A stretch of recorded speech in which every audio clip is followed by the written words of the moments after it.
Hello guys, welcome back. నేనే మీ అభి. ఈ వీడియోలో మనం ఏం చూడబోతామంటే ఫోన్పేలోంచి ఎలా electricity bill, that means current bill కట్టడం ఎలా అని చూడబోతాం. దానివల్ల ఈ వీడియో చాలా ఇంట్రెస్టింగ్గా ఉంటుంది. దానివల్ల ఫుల్గా చూడండి. మీకు తెలుసుకోవచ్చు ఎలా కరెంట్ బిల్ వచ్చి మన ఫోన్పే నుంచి కట్టాలని. చాలామంది వచ్చి కరెంట్ బిల్ ఆఫీస్ దగ్గర వెళ్ళి కరెంట్ బిల్ కట్టేసి వస్తారు. నడిచో, బైక్లోనో. పెట్రోల్ వేస్ట్, మనం ఎనర్జీ వేస్ట్. ఇంట్లో నుంచే కరెంట్ బిల్ని ఈజీగా కట్టవచ్చు. దానివల్ల ఈ వీడియోని ఫుల్గా చూడండి, మీకు బాగా అర్థం అవుతుంది. మీ దగ్గర PhonePe are Google pay A pay ఉన్నా ఓపెన్ చేయండి. నా దగ్గర ఫోన్పే ఉంది. ఫోన్పే లాగిన్ అవ్వడం తెలియకపోతే కింద కమెంట్ బాక్స్లో కమెంట్ చేయండి. నెక్స్ట్ వీడియో దాని ఫోన్పే ఎలా ఓపెన్ చేయాలో, దట్ మీన్స్ ఎలా లాగిన్ కావాలో చెప్పిస్తాను, ఓకేనా. మీ పాస్వర్డ్ మీది అడుగుతుంది. మీ పాస్వర్డ్ మీది ఏదో ఆ పాస్వర్డ్ని ఇచ్చి మీ ఎంటర్ చేయండి.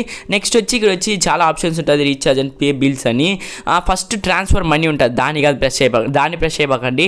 రీఛార్జ్ అండ్ పే బిల్స్ అని ఉంటుంది చూడండి. ఇక్కడ ఇదే మొబైల్ సింబల్, మళ్ళీ డిష్ సింబల్ అదన్నీ ఉంటుంది. దాంట్లో ఎలక్ట్రిసిటీ బిల్ బల్బ్ సింబల్ ఉంటుంది. బల్బ్ అంట ఎలక్ట్రిసిటీ అని రాసి పెట్టింటారు కింద. దాన్ని వచ్చి ప్రెస్ చేయండి ఫ్రెండ్స్. మీకు వచ్చి ప్రతి ఒక్కరికి అలానే చూపిస్తుంది. గూగుల్ పే ఆర్ ఫోన్పే రెండిట్లో ఇలానే చూపిస్తుంది. ప్రెస్ చేసిన వెంటనే ఏమవుతుందంటే మీకు వచ్చి కరెంట్ బిల్ కట్టడానికి మీది ఏ ఊరో దాన్ని ప్రెస్ చేయండి. అంటే ఏ ఊరు కాదు, ఒక్కొక్క కరెంట్ బిల్ పైన ఒక్కొక్కటి ఉంటుంది. మా కరెంట్ బిల్ పైన వచ్చి ఏపీ ఎస్పీడీడీసీఎల్ ఏపీ సౌత్ ఉంది.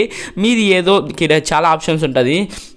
మీ కరెంట్ బిల్ ఏదో దాన్ని కట్టండి, ఓకేనా. తప్పుగా ఏమి కొడితే రాదు, ఓకేనా. ఇక్కడ వచ్చి సర్చ్కి సింబల్ కూడా ఉంది. మీరు ఏపీ అంటే ఏపీ, తమిళనాడు ఉంటే తమిళనాడు, కేరళ ఉంటే కేరళ, ఏది ఉందో అది, ఓకేనా. నాది వచ్చి ఏపీ సౌత్ కాబట్టి that means AP SPDCL AP south, మేము ఉండే సౌత్ కాబట్టి దాన్ని ప్రెస్ చేస్తాను. ప్రెస్ చేసిన వెంటనే మీకు వచ్చి మీ నెంబర్ అడుగుతుంది. నేను ఒక ఎగ్జాంపుల్ చూపిస్తాను చూడండి. ఇప్పుడు ఏపీఎస్టీసీఎల్ ఏపీ సౌత్ అనుకోండి మాది. దాన్ని ప్రెస్ చేసిన వెంటనే ఒక నెంబర్ 13 డిజిట్ నెంబర్స్ అడుగుతుంది. మీ 13 డిజిట్ నెంబర్స్ వచ్చి బిల్ పైన ఉంటుంది. ఫర్ ఎగ్జాంపుల్ ఇలానే ఉంటుంది చూడండి. ఇలా ఉంటే బిల్ వచ్చి మీ బిల్లు పైన ఇక్కడ ఉంటుంది. మీకు హైలైట్ చేసి చూపిస్తున్నాను చూడండి ఫ్రెండ్స్. అలానే this is your service number, ఇదే మీ సర్వీస్ నెంబర్, ఓకేనా. దాన్ని ప్రెస్ చేయాలి. ప్రెస్ చేసిన వెంటనే మీకు ఇలా వస్తుంది ఎంత కరెంట్ బిల్ అని. మాది వచ్చి 628 రూపీస్ ఉంది. మీది ఎంత ఉందో అంత కట్టండి, ఓకేనా. ఇదే మాది వచ్చి 628 రూపీస్ ఉంది. మీది ఎంత ఉందో కింద కమెంట్ బాక్స్లో కమెంట్ చేయండి. ఇప్పుడు జస్ట్ బిల్ పే చేసేది సింపుల్. ఆ నెంబర్ కొట్టినంటే ఎంత కరెంట్ బిల్ మొత్తం చూసుకోండి. మనకి మీ పేరు ఫస్ట్ చెక్ చేసుకోండి, మీ పేరు ఏందని. పేరు కరెక్ట్గా ఉంటేనే మీరు పే చేయండి, ఓకేనా. బిల్ డేట్ వచ్చి లాస్ట్ వచ్చి 3rd సెప్టెంబర్ అని నాకు చూపిస్తుంది. మీకు ఏందో కింద కమెంట్ బాక్స్లో కమెంట్ చేయండి. ఇప్పుడు నేను బిల్ వచ్చి పే చేస్తాను, ఎందుకంటే అలాగే బిల్ పే చేసేటప్పుడు పాస్వర్డ్ అడుగుతుంది. మీకు పాస్వర్డ్ వచ్చి కనిపించదు, ఫోన్పే వచ్చి హైడ్ చేస్తుంది. నేను హైడ్ చేస్తాను, ఓకేనా. మీ పాస్వర్డ్ ఎవరికి చూపివ్వకండి, కరెక్ట్గా పాస్వర్డ్ని కొట్టండి.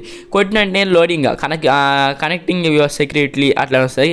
Okay, success. కరెంట్ బిల్ వచ్చి కట్టేది సింపుల్. కరెంట్ బిల్ వచ్చి నేను కట్టేసాను, సక్సెస్ఫుల్లీ అట్లా నుంచి వస్తుంది.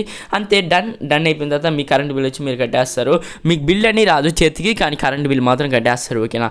ఓకే ఫ్రెండ్స్, అంతే ఈ వీడియో మీకు నచ్చింటే లైక్, కామెంట్, సబ్స్క్రైబ్ చేసింది. అప్పుడు నేను వేసే వీడియోస్ ఇన్స్టెంట్గా నోటిఫికేషన్ వస్తుంది. మీకైనా వీడియోస్ కావాలంటే కింద కమెంట్ బాక్స్ ఫ్రీగానే ఉంది, కమెంట్ చేయండి. మీకు డిటిహెచ్ బిల్ ఎలా కట్టాలి, పోస్ట్ పెయిడ్ బిల్ ఎలా కట్టాలి, లోన్ పేమెంట్స్ ఎలా చేయాలి, బుకింగ్ చేసే సిలిండర్ ఇంతకుముందు వచ్చి బుకింగ్ చేసే సిలిండర్ వీడియోస్ ఆ వీడియో లింక్ వచ్చి డిస్క్రిప్షన్ వస్తాను, మర్చిపోకుండా చూడండి. అంతే ఫ్రెండ్స్, ఈ వీడియో నచ్చింటే లైక్, కామెంట్, సబ్స్క్రైబ్ చేసింది. అప్పుడు నేను వేసే వీడియోస్ ఇన్స్టెంట్గా నోటిఫికేషన్ వస్తుంది.